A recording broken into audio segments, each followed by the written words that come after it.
Welcome back to Weight Loss Surgery or No. Weigh in and let's talk about it. Let's get it. Yeah. Or where they become obese. The longer you carry something, the heavier it gets. Mm-hmm. It's like people that when you work out, you lifting weights, and it could be something light, but the more reps you do, the heavier that weight gets. So it don't matter if you start out with 5 pounds. The more reps you do, that 5 pounds going to feel like 50 pounds after about 25, 30, 40, 50 reps. You know what I'm saying? So it's like, man, this is 5 pounds. But because you've been carrying it and continuing to hold on to it and do these reps for so long, it gets heavier and heavier and heavier. And that goes back to what you're saying. Yeah, you can cry, you can this and that, but you got to get off of it. Because the longer you stay in that place, the deeper and heavier it gets on you. And now you can't function, or now you just in a whole nother place because you're like, oh my God, I don't know how to let go. Even God told the prophet about how, I think it was, I can't remember exactly which prophet it was, but they was crying over the fact that I think Saul wasn't king no more. He said, how long you gonna cry over somebody that he's not king no more, because he wasn't the right king. He wasn't supposed to be king. I removed him. So how long are you gonna weep after him? It's time to move on. It's time to move on. Because there's a greater one than he, that's coming. So this dude ain't about nothing. You know what I'm saying? Like okay, I get it. And that's the thing. God created us. So he even talk about anger. He said it's okay to be angry, but just sin not. So he know we gonna get mad. He know we gonna get upset, but don't get to the point to where you gotta sin. Don't get to the point to where it's going to interrupt your pattern of life and you do this and that. That's why, I just look at different things and how this world is and how the narrative about how men should be. And it's like, well, who told you? Like, where did this come from? That being so, I'm grateful for my life because, my dad wasn't in my life. And so I was raised by my mother, and I was raised with a whole bunch of aunts and stuff like that. But what that showed me was I got the opportunity to be around women a lot. So I have a little bit more sensitivity when it comes to certain things because, hey, I was always around women. So I don't have that, hey, a man don't supposed to cry. Hey, a man don't supposed to do this. Hey, da-da-da-da-da. No, I don't have that part of me. Now, I get it to a certain extent. Do I believe men should be strong and tough and take care of their families and all that? Of course I do. But I also believe that, man, hey, don't be carrying that. That's too much for you to try to bear. That's why I say I'm really praying for Ricky Smiley, because I see it in his videos. I see the heaviness that he's trying to show face for, and so be like, hey, I'm being a man, I'm being tough, no, bruh. Your child is no longer here in this earth. Correct. And even though he was your adult child, he is still your child. Yeah, that's his baby. You know what I'm saying? Yeah. That's his baby. I look at I look at a lot of different things, and I see Deion Sanders, and I see the relationship he has with his children, and how when he see him, he kissing on them and all that. Now to some other man, I'm like, man, why he kissing on this child? And why he done that? Because he loves his children. You know what I'm saying? Those are his babies. They grown and they doing their own thing, but that's his babies. And he tough on them, but at the same time, he's loving on them and showing them. He's not just, hey, I'm Deion Sanders, so I provided for y'all. Y'all don't have to worry about nothing. No, he shows them with his hugs. He shows them with his embrace. And I love that, because to me, that's you got to have balance. You got to have balance in life. That's why we are carrying weight in so many different areas, because there's no balance. Either we way over, we way over to the left, or we way over. It's just like a balancing beam. You get on a balancing beam, when all your weight is on one side, then guess what? There's no balance there. There's no balance. You're not gonna be so you got to inch more over to the middle to where you can find that level, and it starts to level off. So that means going back to what you said earlier, when it comes to the parents and the role of both parents playing a position, and even when the man is in the household, understanding that I need your help.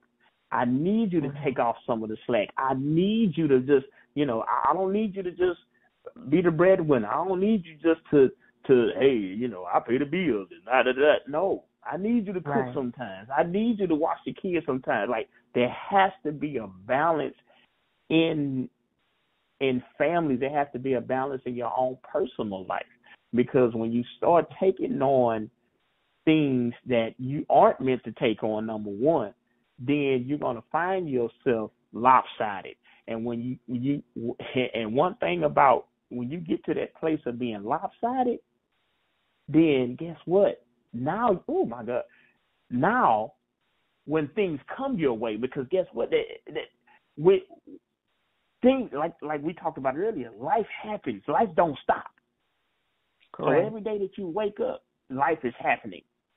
Mm-hmm. So if you're unbalanced, if you're unbalanced, then when things come, you don't have the strength or the capacity to get those things off of you. They just gonna continue to pile on and pile on and pile on and pile on. And before you know it, you just gonna be a whole pile of something. Right. You're gonna be weighed down by just things and stuff and people and emotions and da to the point of now you're gonna feel like, I ain't got no choice. I ain't got no choice. I gotta, I'll be better off if I'm no longer in the earth. What? Yeah. So, and I realize that's, you just said something very powerful. I've heard people say that before. And I definitely don't take that lightly, because when you get to the point where you feel like your existence is no longer has a purpose, that becomes a huge issue, because at this particular point in time, if you're still here and the Lord has not called you home, then whatever he has for you is not done yet. Exactly. But it hurts my heart when I hear people say I'd be better off dead, or I've heard people say before, I'd be worth more dead. Because there's no dollar amount that can be placed on a person's life. You know what I'm saying? Yeah. There's no dollar amount that can be placed on a person's life. So for somebody to even have that thought process, that's weight that they have consumed within themselves. Yeah. Within themselves. They have. Right.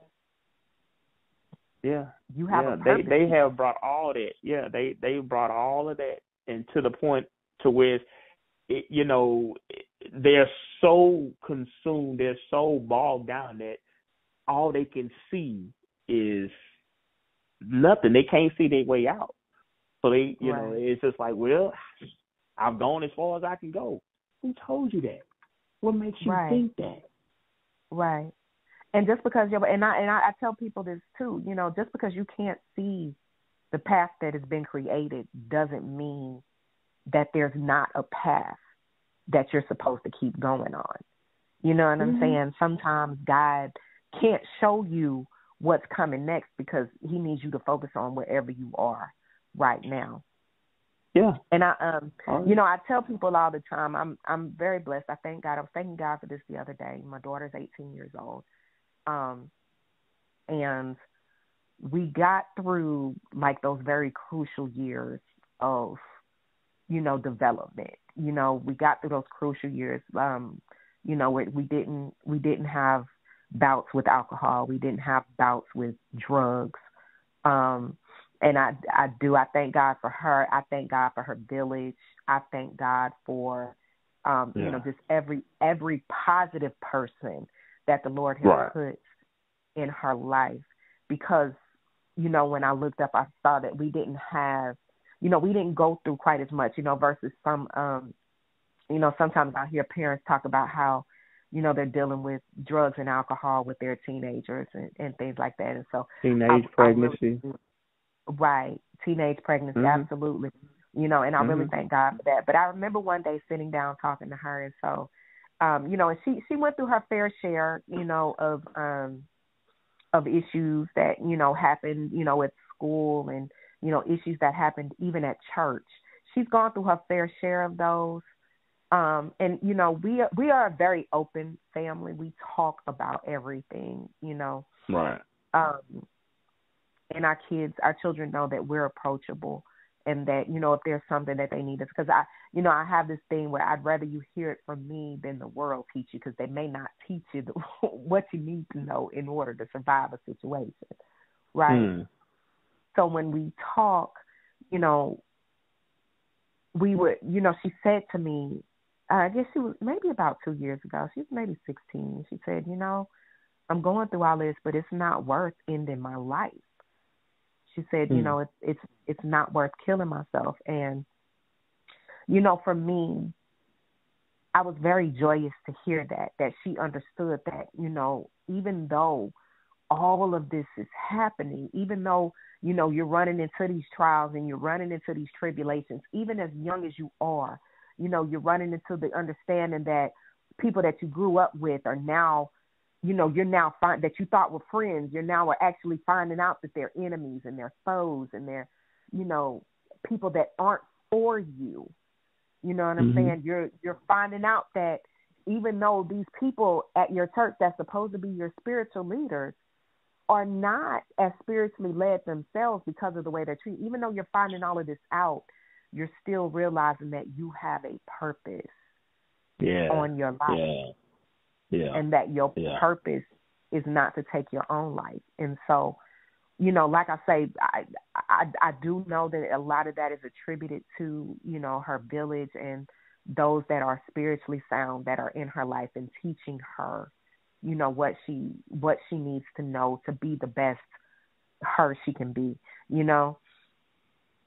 But I do think we've lost a lot of that in our world, especially when you have someone that feels like they're not worth being here anymore. Yeah. You know, we're already losing a battle to, you know, to diseases. And again, a lot of the disease, like we talked earlier, a lot of these diseases are being caused by the weight that we're consuming, both physically and mentally. So we're losing people to physical illnesses, but we're also losing young people to mental illnesses. You know, and like I had a childhood friend of mine. We were very, very, you know, very, you know, close growing up. Both of our parents were very close. And I remember waking up one day and there's this post on Facebook that he had passed away. And of course, at first I was thinking, okay, physical. Maybe there was something physically going on, because sometimes people don't tell you. But then when I found out that he actually took his own life, that made my heart so heavy, because I had no idea. And, you know, we would see each other from time to time at church. It's not like I didn't have a means to reach out to him, but I just had no idea that there were things that he was suffering from and things that he was going through. And so, you know, that at that particular point in time, it really woke me up to say, hey, you know, when the Lord puts somebody on my mind, let me stop to say, hey, you good? What's going on? What's going on with you?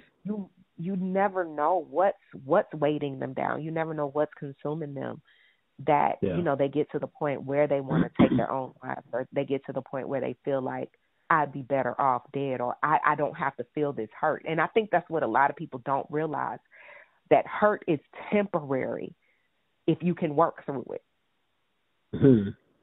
That's it's temporary if you can work through it, if you can find yourself to move on. Because oftentimes, and I don't know if this happens for you, Danny, but I know for me, you know, if there's trials and tribulations coming, I know there's happy times coming after that. And that's what, you know, I do my best to look forward to. So when we say trouble don't last always, it ain't just a, you know, a song. It ain't just a saying, but it is true. When we say the words, this too shall pass, that's what that means. This hurt that I'm in, this weight, like we're talking about, that I've decided to consume, this is going to pass because I'm going to be able to get to a better part. I just have to hang in there and hang on long enough to get to where I'm supposed to be. And so, you know, that's kind of where we are, you know what I'm saying? And that, and even with the surgery, you know, I know you were talking earlier, so what a friend said, that you get used to throwing up, you know? I don't think you ever get used to the... Yeah, no, I was like, okay, she's crazy, so I don't think you get used to it, but the you know, what the things that you do come across with the surgery, the some of the more uncomfortable times, they are temporary. They are definitely temporary, and the uncomfortability that you suffer, that you, I don't want to say suffer, but the uncomfortability that you endure does pass if you listen to what your doctor is telling you. Right. If you listen, you do exactly what your doctor says, you know, the uncomfortabilities are minimalized. And it's the same way in life. If we listen to what God has to tell us and we follow the instructions and we follow the rules that he's given us, we can minimize the uncomfortabilities. It doesn't mean we're not going to endure them, but we can minimize the impact of the uncomfortability that we have to deal with. So, you know, it's a whole thing, but if you can understand it before going into it, you know, as we become adults, if we understand that, yes, there are going to be things that we go through, if we can understand that, and we understand that as long as we follow the guidelines that God has given us, and we keep in mind that, you know, we are trusting him. We're trusting him, and we're doing what his word says, we're going to be fine on the other end. And it's the same with weight loss. You know, I tell people all the time, modern medicine, you know, I know we talk about the miracles that Jesus, you know, has done, because I work with our children's ministry at I'm a member of Brentwood Baptist Church here in Houston, and I work with our children's ministry, and you know, our children's ministers are awesome. They are awesome, and they're very keen on teaching the children at their level, and teaching them what they need to know about Christ, but putting it on their level. And so, you know, even in the midst of preparing lessons to teach them, you know, there's been so much that I've learned as an adult, you know, whereas we're taught this story one way, but then we go back and we listen to it as a, you know, in the mind, from the mindset of a younger person, of a child, where you kind of get to the main portions of a story or the main portions of a lesson. You know, you tend to really learn it in depth. So when we're teaching them the lessons, and we're teaching them about, you know, we're teaching them about Christ. We're introducing them to Christ. We're introducing them to the things that the Lord has done. You know, we talk about the miracles that God performed, right? I mean, that Jesus performed. And I'll never forget, this was one of the lessons, which was, you know, the miracles of Jesus, where he would, you know, place his hand on the blind and then automatically they can see, right? Well, modern times, you know, we don't physically see Jesus putting his hands on a person to heal them, right? But what has been sent to heal us, we have, you know, modern medicine. We have the understanding of what causes a disease and how to prevent it before it's caused, right? We have the understanding of our doctors to know what's going on with us and to explain to us what's going on with us so we can better prepare ourselves and take care of ourselves. It's like I even say, I know there's a lot of controversy between the about, the COVID vaccination. And of course, there was a lot of, talk about whether or not it actually worked. You see what I'm saying? Right. And I would tell people all the time, one of the biggest prayers that the Christian community prayed was that the Lord would heal the land. God, heal our land. Forgive us for whatever it is that we did, and heal our land, heal our people. Okay. Mm-hmm. We asked him to heal the land. He allows this vaccination that's been proven to not necessarily keep you from catching it, but keep the effects of the COVID-19 virus from affecting you harshly.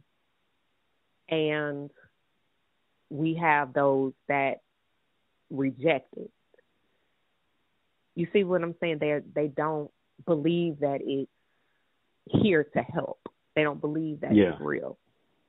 And so, sometimes that's kind of where we are. We don't want to take into consideration that there are things that the Lord has sent us to heal us, to to help us to understand what's going on with us in our bodies and what's going on with us mentally, because that's not how we want to see it. Many of us are still waiting on Jesus to come put their hands, physically, waiting on him to come down from heaven and put his hands on us physically and heal us. Mm-hmm. You see what I'm saying? And I know a lot of people won't agree with me because they're, like I say, the controversy, especially behind the COVID-19 vaccine, it's tremendous, and it's tremendous across the board for believers and non-believers. But oftentimes, this is what I look at, we know how to prevent high blood pressure, but we tend not to do what we need to do to prevent it. We have the medicine available that helps to control the high blood pressure, but what happens, Danny? We don't do what? We don't take it. Right. Or if we do take it, we don't take it properly or in the manner that we're supposed to. So, these are just, things that we understand. And even, just kind of bringing this back full circle with myself, there were things that I had to understand about me. There were things that I had to come to grips with me. What is it? If I'm sitting here with my plate, do I need 3 pieces of chicken on my plate, or can I be okay with half of my plate being salad, a quarter of it being a starch, and the other one being one medium-sized piece of chicken? You see what I'm saying? Yeah. Versus 3 large pieces. And these, again, mentally, me understanding, what have I already been shown? What has the Lord already sent to me that I can understand about to help make myself better? You see what I'm saying? Or how to navigate and govern myself to be healthier. You see what I'm saying? Yeah. And these were things that I had to learn. Now, do I like fried chicken? Yes. Do I, even after the surgery? Yes. I love it. But what does that mean? Now, instead of 3 large pieces of fried chicken, I may find the smallest drumstick. And eat all of my vegetables first. Eat a small part of my, my starches second, and then reserve the least healthy portion of the meal, but the one that I'm going to enjoy the most, I reserve it for last, and I eat it the slowest. So at the end of the day, I've gotten that. I'm satiated by what I've eaten. I'm satisfied with it.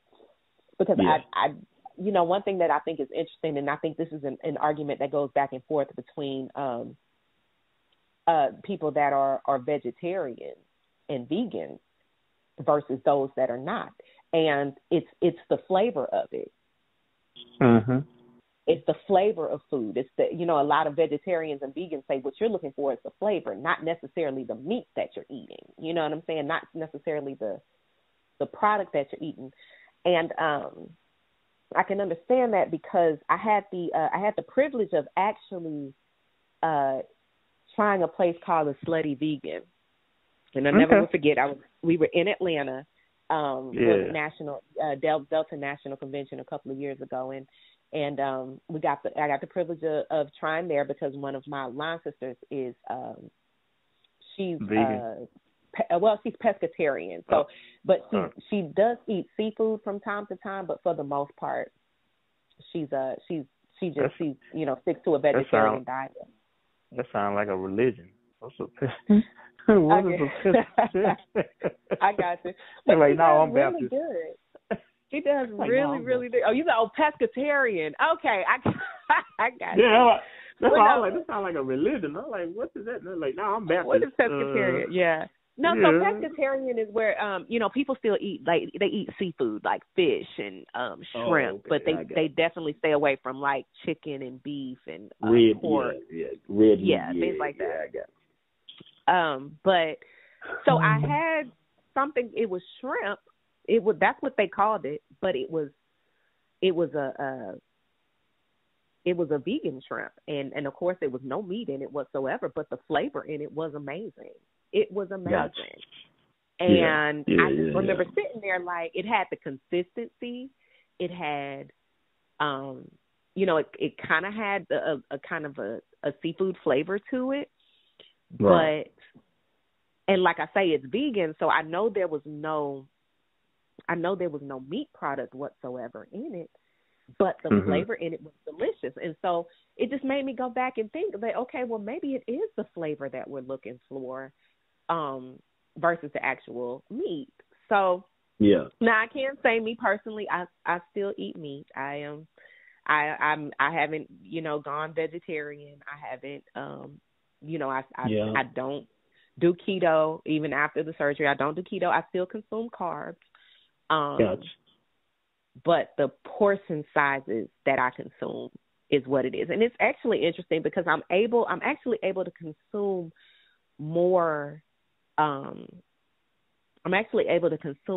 vegetables and more fruit, which is another thing that I'm really excited I got back to being able to eat again with fruit, because I had given up all except for berries, but most fruits that were like high in natural sugars, I had kind of given those up because my apples, bananas, right. But I had kind of given those up because they would affect my blood sugar. But now after the surgery, I'm able to consume those and not, and it not affect me so much. Not, it actually doesn't affect me at all. But I'm able to enjoy those and eat actually more of those than I am of the carbs and the protein, which is as I understand it, kind of how that makeup was supposed to be. And I know we didn't get a real chance to talk about this, but one of the plus sides to having the surgery is that it limits you on the amount of food you can eat. So you are very, very choicey about what you eat. And I guarantee you, anybody that has had the surgery will tell you, because, you get full regardless. So if you have something that was not very flavorful, that's it. You got to wait again you have to wait until it's time to eat again. So you are very choicey with what you eat and what you and what you consume. And the thing with the surgery is you still have to eat a certain amount of food, because like with anything, if you don't eat enough, your body can still go into starvation mode, which stops the process of weight loss. Essentially, it stops the process of weight loss. So like I say, you still have to kind of be cautious about the amount that you eat. Now, they will tell you, I know my particular doctor's office says not necessarily place in my mind how much I should eat or like how many calories I should necessarily consume, which I think is something that has become a whole issue too with regard to weight loss, like how many calories you consume. But what they have placed in my mind into many of the other patients is the quality of food that you eat and also the quantity. So what my surgeon tells me is like maintaining a Mediterranean diet is always what works best. And, you know, Mediterranean diets are mostly made up of vegetables. And then they eat a lot of lamb and fish, very, very little where you find very much beef and very much chicken, but definitely the fish and the seafood is what my doctor, my surgeon was telling me definitely helps. And she is correct. She is absolutely correct. I know once I got to the point where I could start consuming regular foods again, fish is something that I definitely turn to, and it's still something that I turn to now. Like I've never enjoyed salmon in so many different ways than I have before the surgery, because what it does is it forces you to think outside the box, right? Right.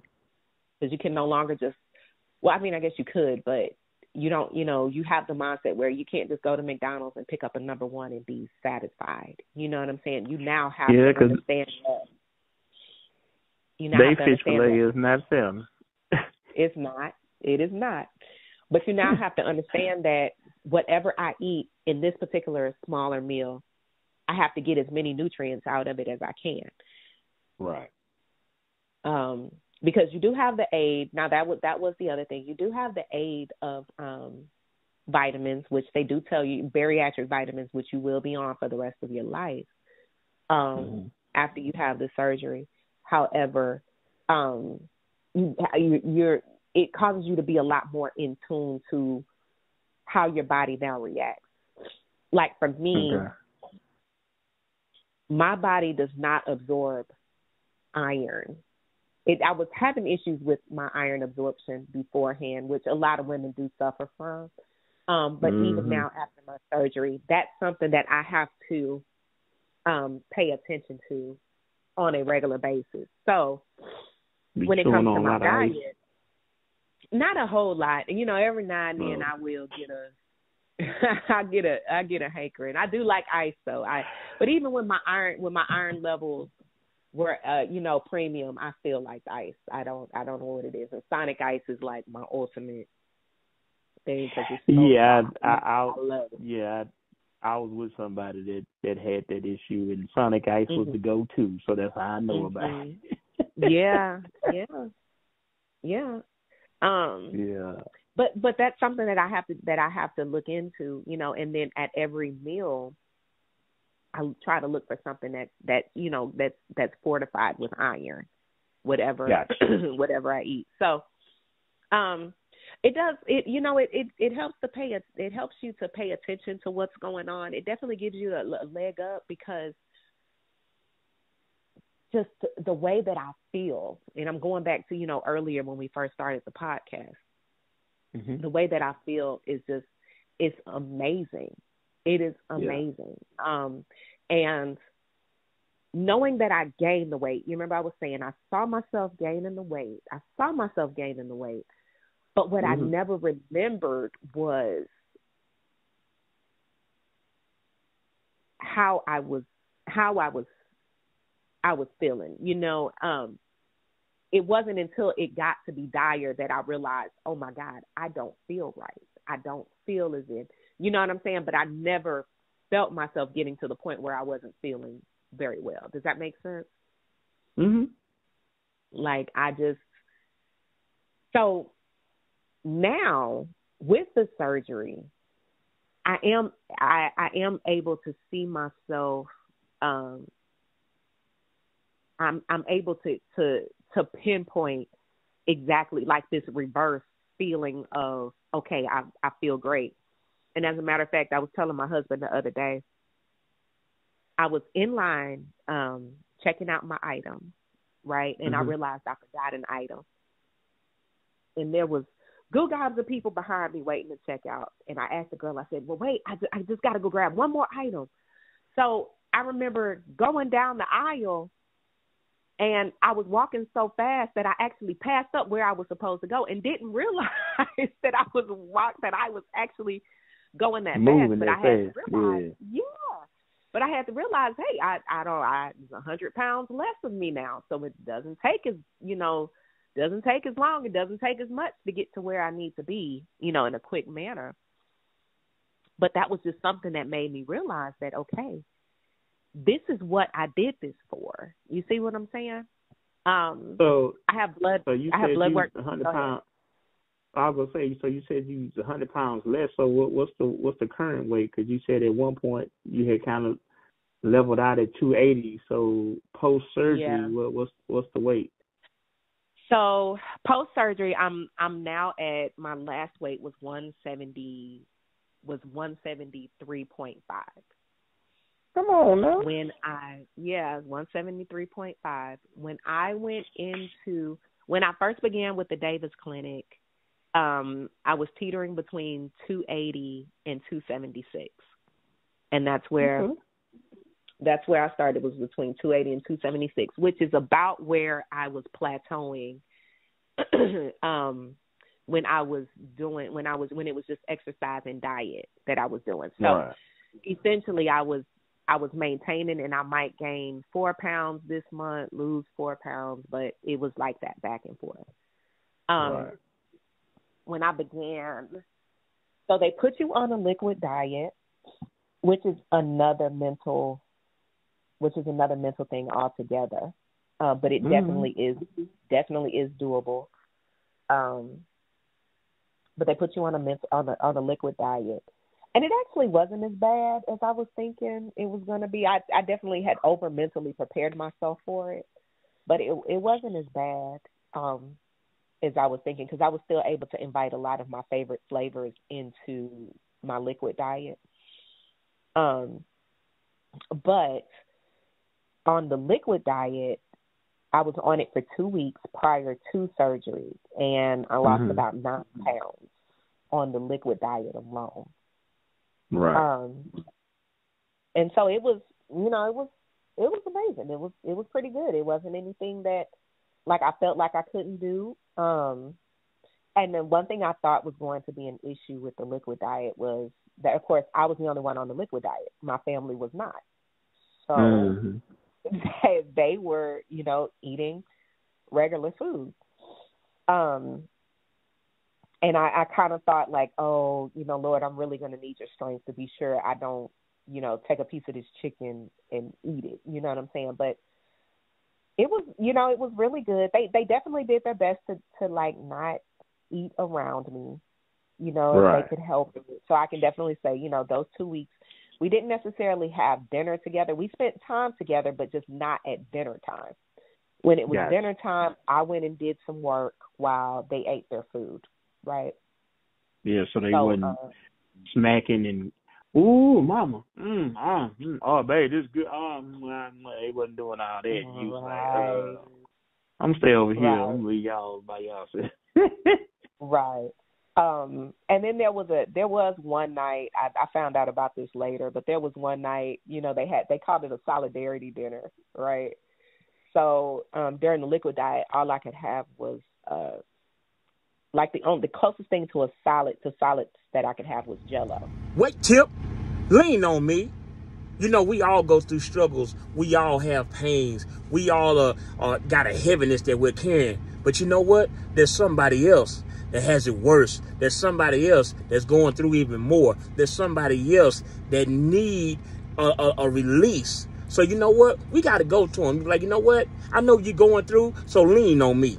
I know you got a lot on your shoulders, so lean on me. I know you got a heaviness that you can, so lean on me. Lean on me when you're not strong, and I'll be your friend. I'll have you carry on. So lean on me. We all got to have that shoulder to lean on. We all got to have that partner to lean on. We all got to have that friend to lean on. This is Weight Tip. Let's get it. Right. So everybody ate Jell-O that night for dinner along with me, right? Mm-hmm. Now, I later on found out when I went to bed, they went out and got actual dinner. So I'm like, okay, well, I appreciate y'all, for waiting until I went to sleep before I went to bed to go get what you were going to get. But, but I thought that was sweet, and that was them just, being supportive. And, even now, when they, like if we have dinner and they fix plates, they're really understanding about how I eat. And they know that when my plate is fixed, it's fixed on a small plate, because even to this day, I'm about 18 months out from surgery. Okay. And even to this day, I still eat on a smaller plate. So they know, and then when they fix my plate, they know that it's mostly veggies, small amount of whatever starch might be, whether it's rice or pasta or potatoes or whatever. It's a small amount of potatoes and a small amount of meat. And so, and even still with them, I've noticed, they're starting to come to grips with portion sizes and to understand that, okay, I don't need all of this food on my plate right now because there's more coming later. You know what I'm saying? Yeah. Eyes bigger than the stomach. Yeah. Right. It's definitely helped my family across the board. And, it helps my husband and I when we go out to eat. We now split plates.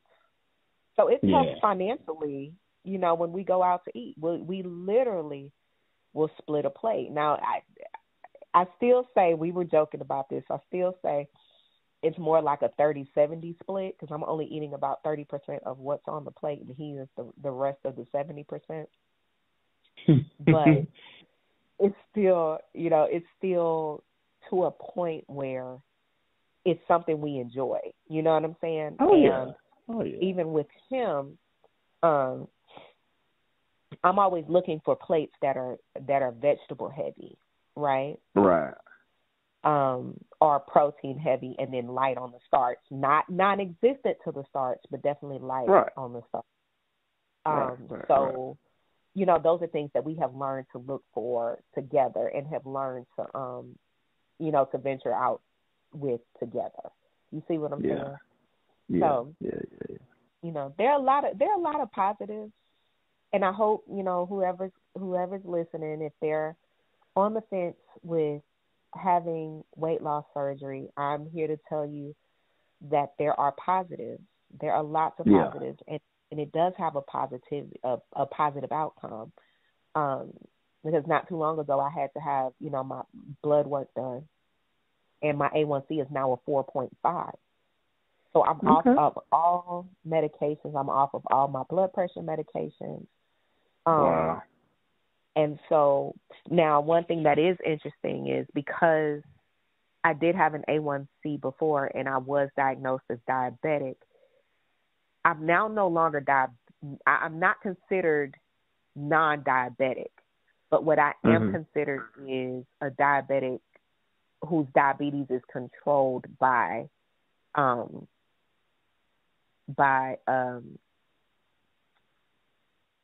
what do they call it? Basically by diet and exercise is what I'm considered. And so, and even still with that, I'm like, well, hey, that's okay with me too. I don't have to necessarily be considered non-diabetic, but if I control. So it's almost like you're in remission. As I would say, it's almost like you're in remission or something, like a cancer patient, like.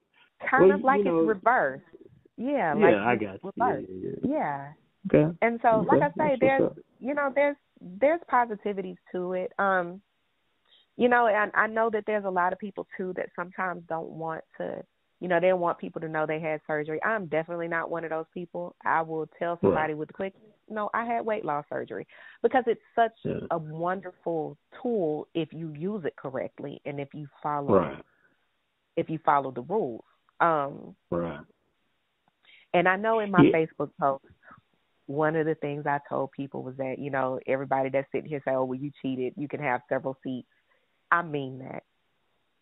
Yeah. I mean it. If you can say whatever you want about the surgery, you can say, that it's cheating, but at the end of the day, if it's there to save your life, then that is all that matters.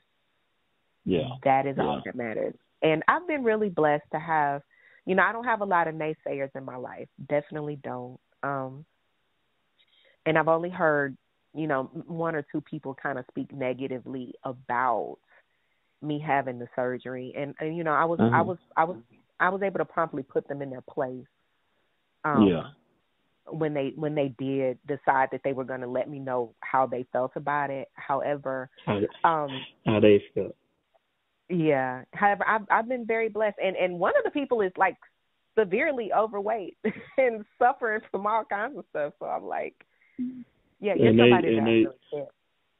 And they had the nerve to try to tell you what you were doing, and right. I love the fact that, number one,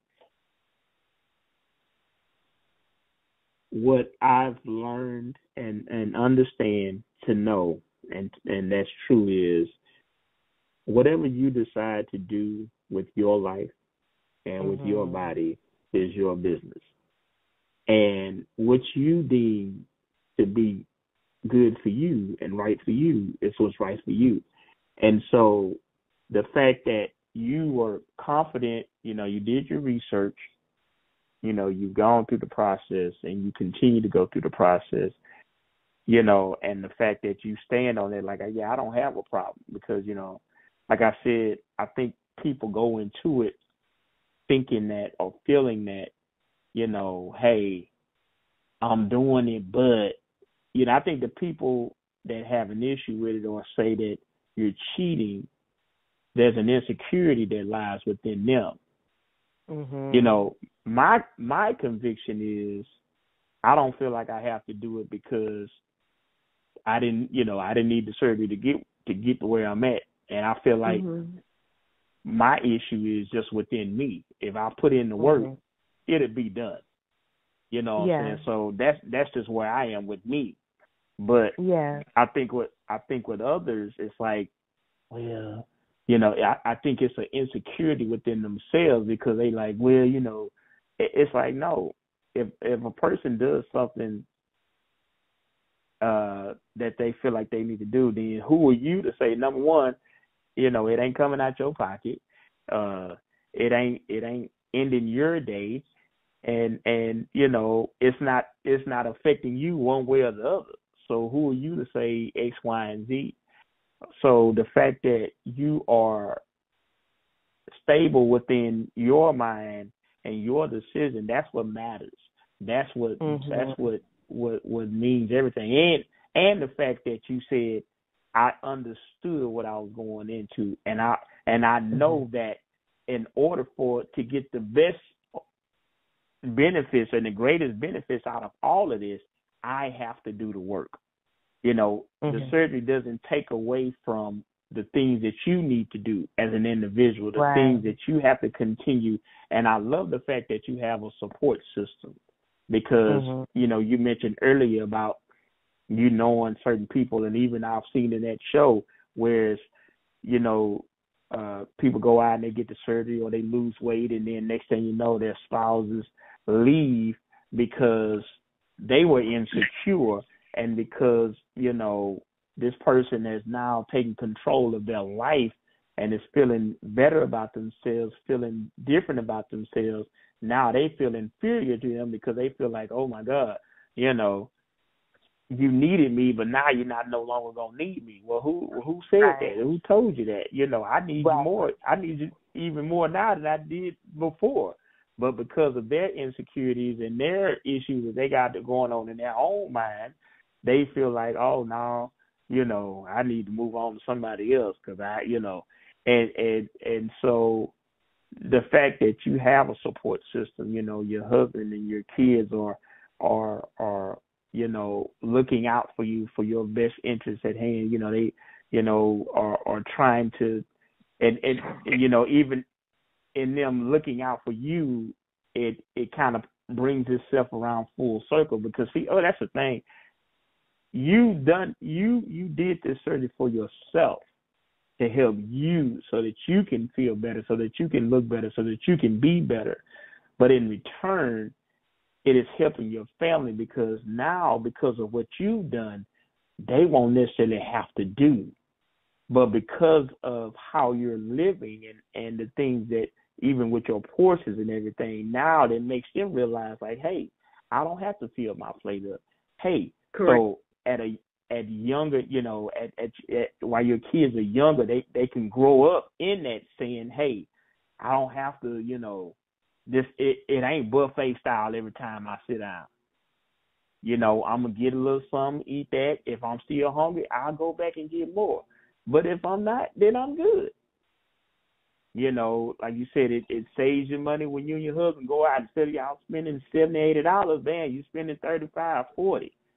And everybody full. You full, he full, and it's saving y'all money. So not only has this helped you in your own physical body, but it's helping you financially. It's helping your children, and just generations down the line, because now you have set up a blueprint to where this is how we can live going forward. This is how it can help us going forward.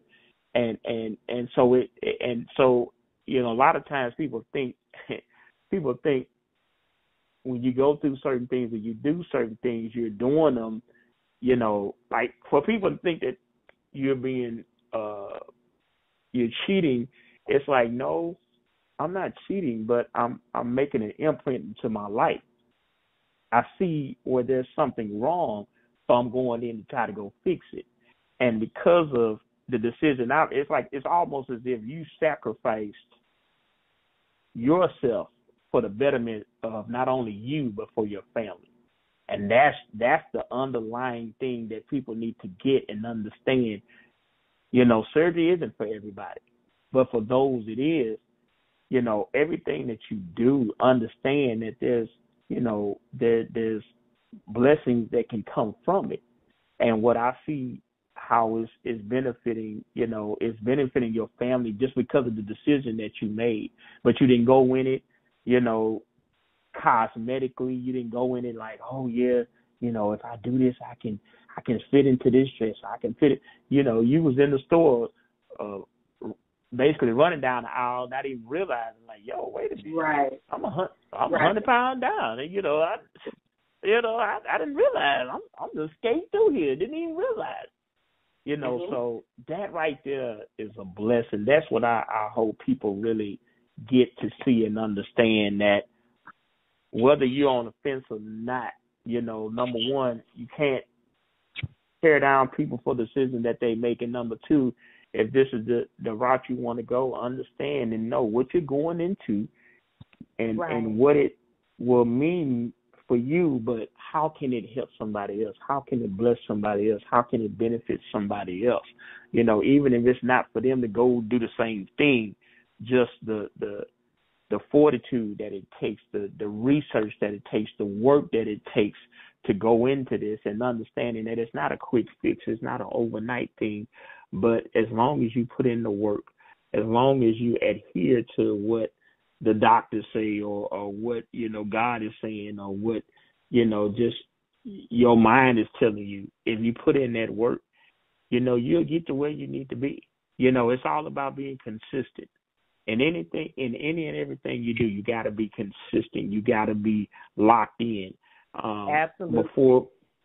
Before we, had this call, I was thinking last night, I said, man, I was just thinking about, what we would talk about and just the whole thing. And I'm like, man, I hear people all the time like, man, well, matter of fact, I said I watched briefly the show with Dr. Now, and a lot of time, I think it was a mother and a daughter on there. They both had gotten approved for surgery because they had lost because, like I said, he make them lose weight before they even get approved.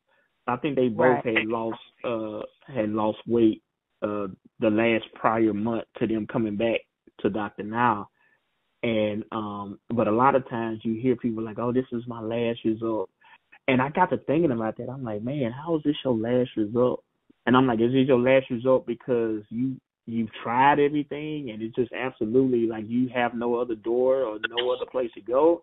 Or is it your last result because, you just don't, you just don't want to give your all into, you know what I'm saying? Because a lot of times, like you said, when it comes to eating and when it comes to working out and stuff like that, you can't do it every now and then and expect results.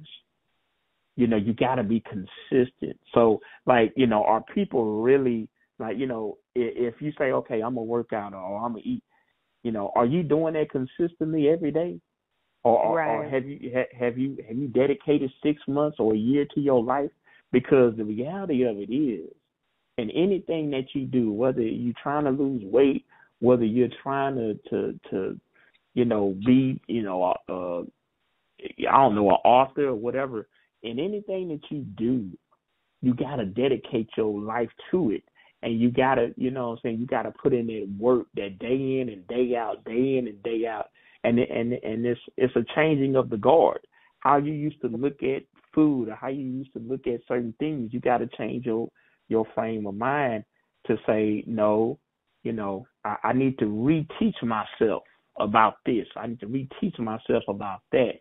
And once you get consistent in that and you get to doing that, then before you know it, you become that. Mm-hmm. It becomes second nature. Yes, you are absolutely correct. Yeah, it becomes second nature. I drive trucks, and like I actually, when I was 21, I had started driving trucks, and I did it because I was always inconsistent at jobs and stuff like that. So I looked at it opportunities for me to go out and make money, and I did it, but I was young, and I ended up losing my license, and of course, throughout my years, I had always had driving jobs, but they was never 18-wheelers. So, it'll be 5 years this year. But when I went back into trucking, it was almost as if like I was riding a bike. And actually, it's even better now because these trucks are electric. I don't have to do no shifting no more and all that. Right. They're electric trucks. So all I got to do is get in and hit drive and, in reverse, and I'm good. But as far as, the turning and knowing how to, turn out wide and that, it was second nature to me because I had done it before. So getting back into that saddle wasn't as scary as a first timer, like, oh my God, this is so overwhelming, but because I had done it, and because, it was just something that I was able to kind of get back into and, man, the rest is history. So it's like, but with anything you do, when you set your mind to it, hey, you got to be consistent in it. You got to do it day in and day out to the point of where you'll look up one day and you won't even have to think about it anymore. It'll just be boom, boom, boom, boom, boom. You're like, man, I ain't even realize, like you said, you had lost the weight, but because you were so deep into it, you didn't realize that you was quicker. You didn't even realize that you weren't the same person that you used to be.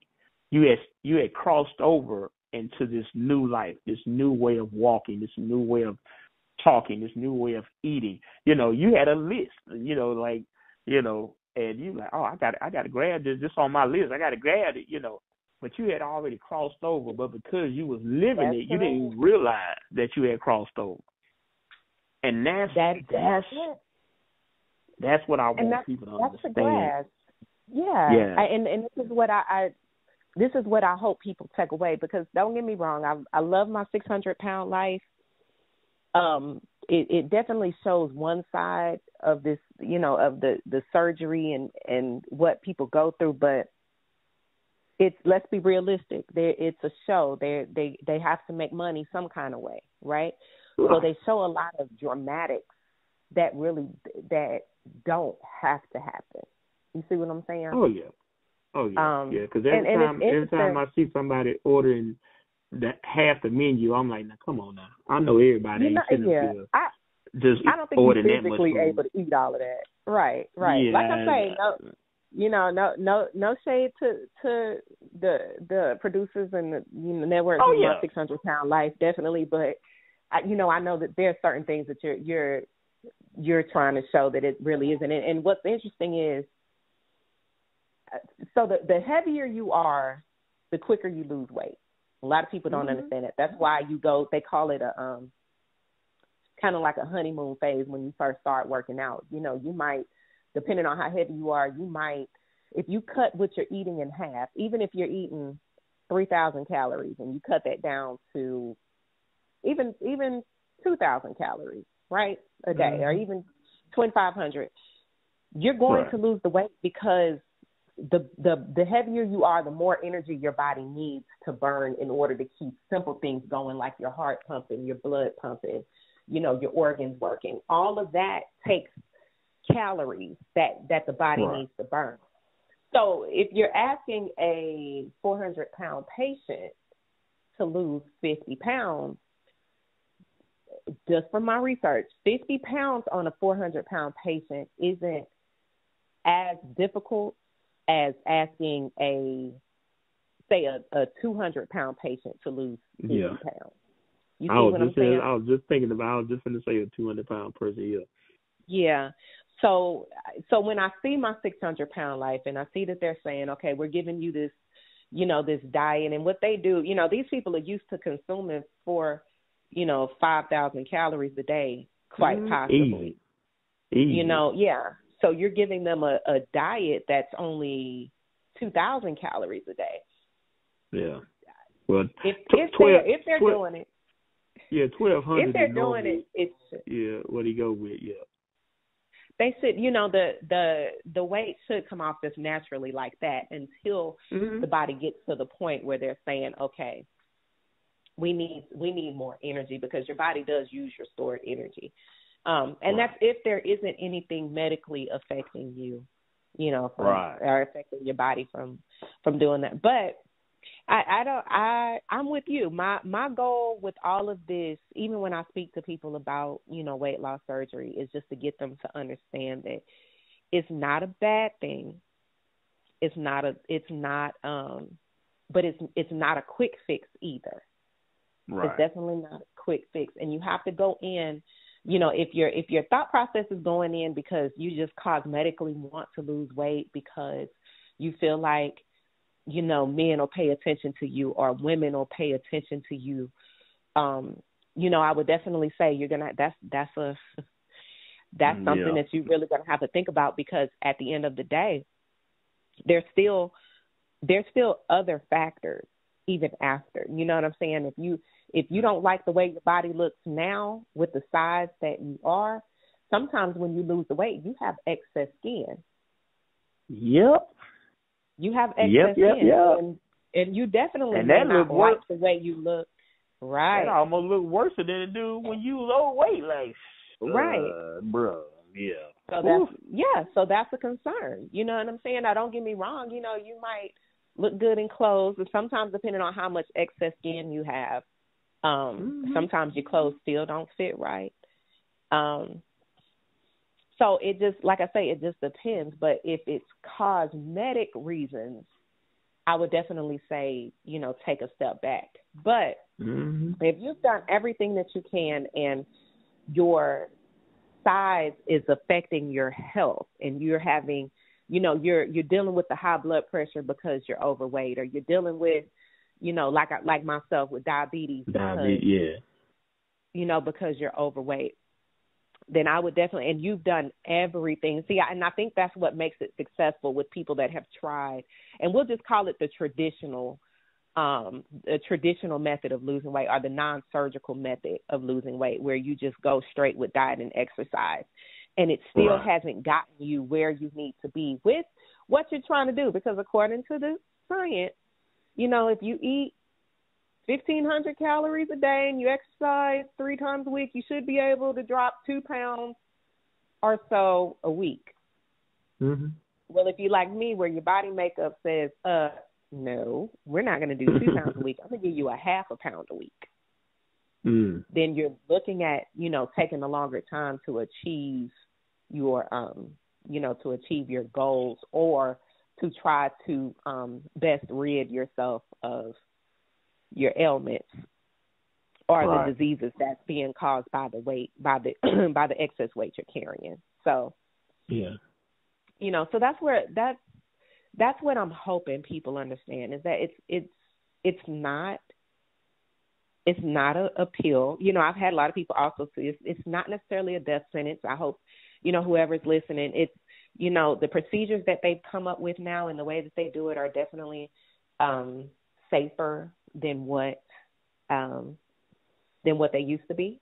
I know sometimes for those of us that watch My 600-Pound Life, you know, you'll hear Dr. Now say, no, I can't do the surgery on you because of this, and this. You're still too at high risk, too much of a high risk to do it. And then you have a lot of surgeons, which I did not know, that won't do the surgery on patients that are over 400 pounds. That's something that I didn't know either. Dr. Now is actually one of the only surgeons that does it, or has access to a facility that does the weight loss surgery for patients that are over 400 pounds, which is just a little tidbit. I didn't know that until recently. Gotcha. But that is one of the reasons why they tell you to lose weight. So by the time you have the surgery, you're down below a certain amount, so you're not as much at a high risk. And so you understand that if you're cutting your portions before the surgery, you'll know and understand to cut your portions after the surgery. Yeah. Because there is nothing worse than overeating after the surgery. Nothing worse than that. I don't care what anybody tells you. There's nothing worse than that, because that feeling, that's horrible. Was Terry, you speaking from experience? Yes, I am. Nothing worse. So, but it's, you know, it can be. It's a very positive thing. It's a good thing. It's definitely a life changer. I have, you know, my quality of life has improved both physically and mentally. Yeah. I really do. Now I can say this. I know this is just me speaking personally. I had to really understand the fact that I lost the weight. Okay. Yeah. So it took me a while even to start getting smaller clothes. Okay. Sometimes I'll still look at stuff and I'll be like, oh, I need a 2X. Okay, well, no, your 2X is going to be way, way too big. So you either need to, you need to look for a large or a medium. Come on, large and medium. Yeah. Okay. So So and like I say, that's a mental thing for me because I was so used to saying, okay, this is the size that I need. You know, versus saying, oh no, let me go down. I need something smaller. You see what I'm saying? So it definitely is a mental thing. I had to, I had to realize that I don't have as much padding anymore, so I got to put on more clothes when it's cold. Yeah. Oh Lord, look, I don't know if I'm looking forward to that. I'm like, I ain't gonna say I'm used to, but you know, I look at certain situations. I'm like, boy. Now, when I get to where I'm going, and I'm not gonna go into details with that, but I look forward. I look forward to it. But you know, you're definitely talking about that mental part of it, and actually living in a world that either you don't know about, or living in a world that you used to know, and it's like, ooh, it's been a while since I've been back here. Let me, kind of like I talked about with the truck driving, like I was in the world, but then it's like when I got back in, I'm like, oh, okay, this seems familiar. It's not, but for me, that it's gonna be a different world. So, but that's a whole nother story. Gotcha. Okay. Oh man. But wow,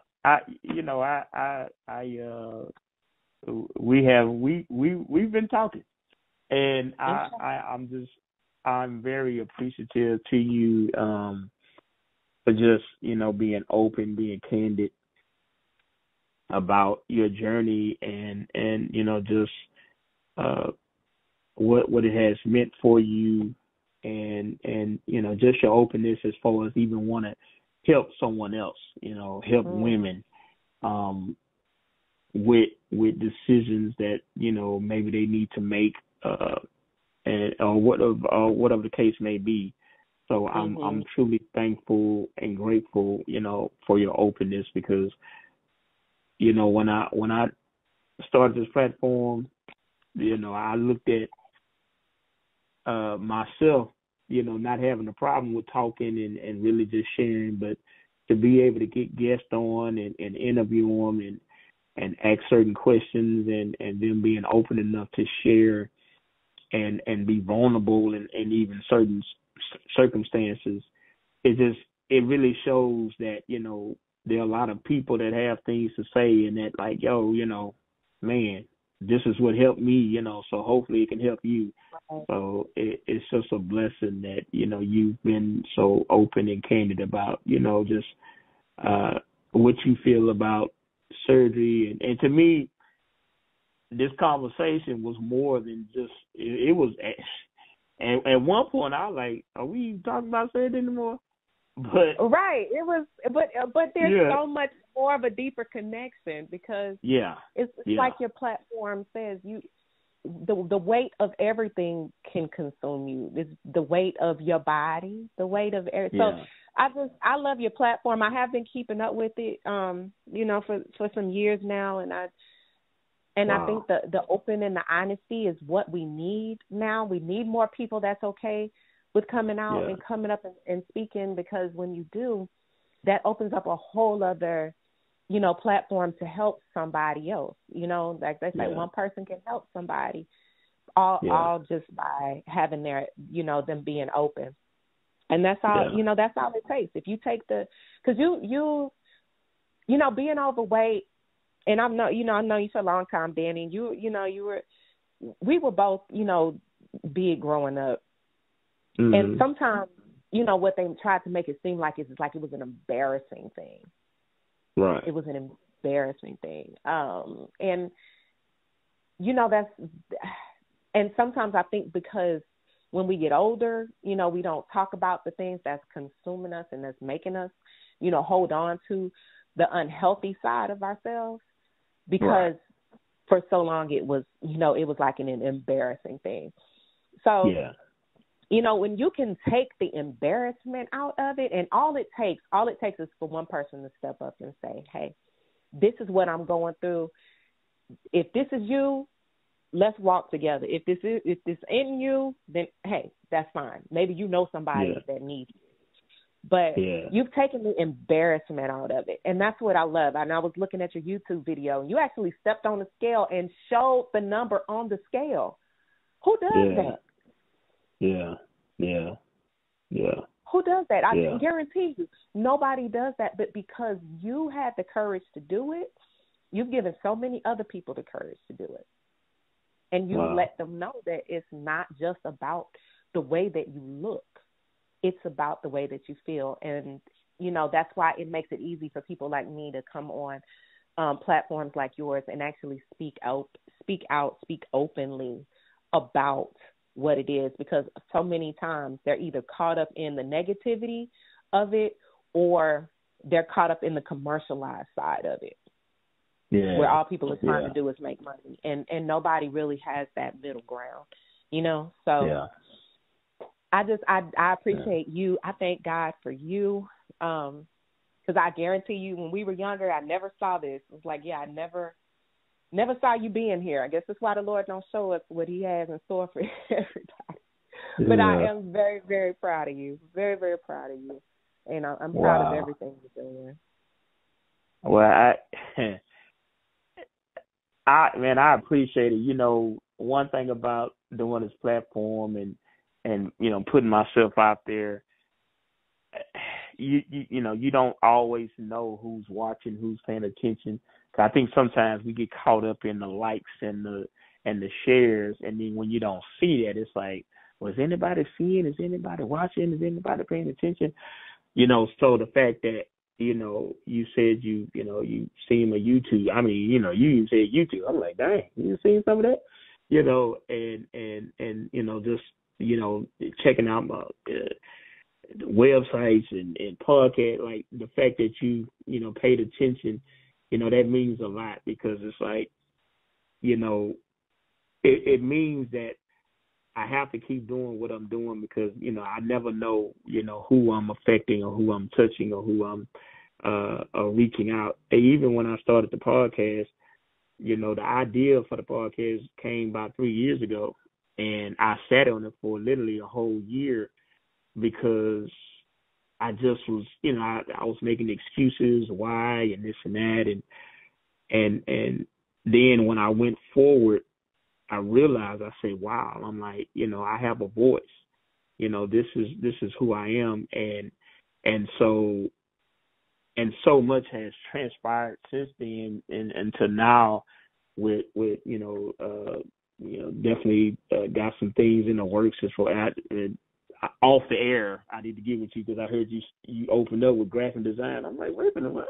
You know, my antennas, when you know how dogs antennas, how their ears go up when they hear something. That was my ears. They what? Graphic design? Okay, all right, we need to talk.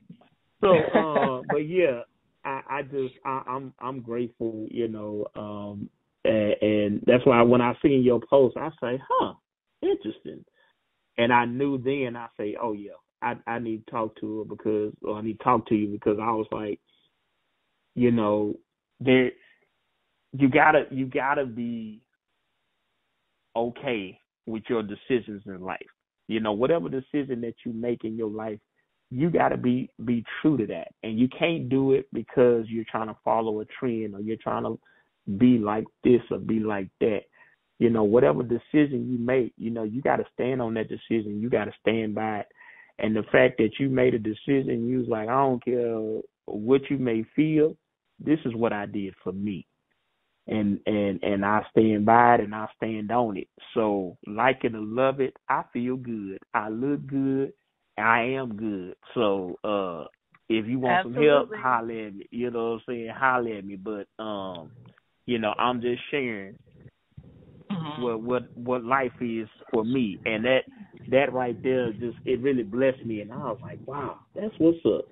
You know, I'm like, because for me, for a person that like, I said it, but to see that, I was like, man, that's what's up. I can get on board with that, and especially after talking to you now, I'm really like, okay, yeah. You know, my mindset is like, man, you know, so whatever decision I make going forward, I know that I got to stand by my decisions, 10 toes down, and be like, this is my decision. This is what I'm standing on. I don't need validation from you. I don't need validation from. I'm standing on what God has placed in me to do. You know, and with me standing on that, God is gonna take care of all the rest. God is gonna take care. You said something really. I was talking to I call her my mom, but she's my godmother, because my mom, before my mom passed, she told her to look after me, you know. And I was talking to her this morning before we, you know, talked, and she basically said the same thing that you talked about, as far as like, you know, not needing validation from anybody. You know, when you go to somebody and you're asking them how do they feel about a certain thing, that means there's something wrong within you. That means, you know, you don't feel confident about yourself. You don't feel as if you are where you need to be. But when you know what you know, and you can stand by that, then you don't need that validation. And you're like, hey, this is who I am. This is what I'm doing. You know, hate it or love it, but this is what I'm standing on. So I appreciate you, man. I really, really do. This is gonna be a 2-part series. I already know. I'm gonna break it up. That's what it sounded like, a 2-part series. Yeah. It's just gonna be look, if it was a cassette, it'd be an A and the B side. But B side, you know, absolutely. Yeah. Only people over 40 know that. All the young people are like, what is that? What is a cassette? Greatest thing in the world, I'm telling you. Okay. Especially in Houston, you know, that Scrooston. But anyway, that's a whole nother story. Wow. But Yes. I'm a end this show with at least for the audience. I appreciate Miss Latia Jefferson. I appreciate your boldness, your openness, and for those. Oh, if you want people to follow you, what's your so? Because you know people be like, oh, who is it? You know, give your people your media, your social connects. At Latia Jefferson, you can follow me on Instagram at Latia Jefferson. That's LATEIRA Jefferson. That's what's up. And y'all know what time it is. It's your boy Dom Kizzie in the building. Can't wait to talk. Follow me on all platforms. WeightConsumedMe at WeightConsumedMe. Also go to my Facebook. Can't Wait to Talk group. Sign up. Be a member, man. Got subscriptions now for the podcast. Those who want to subscribe to the podcast and give a little donation every month. You know, we definitely, you know, going up to another level, going up to higher heights. So, man, much love to my people, much love across the world. We ain't going though, man. It's 2023 and we continue to go higher and higher. So much love, much blessings. I'm out. Peace. Let's get it.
Because I am who I am. You know what I'm saying? I got to do what I do, man. Do what you do. But it's going down. Really.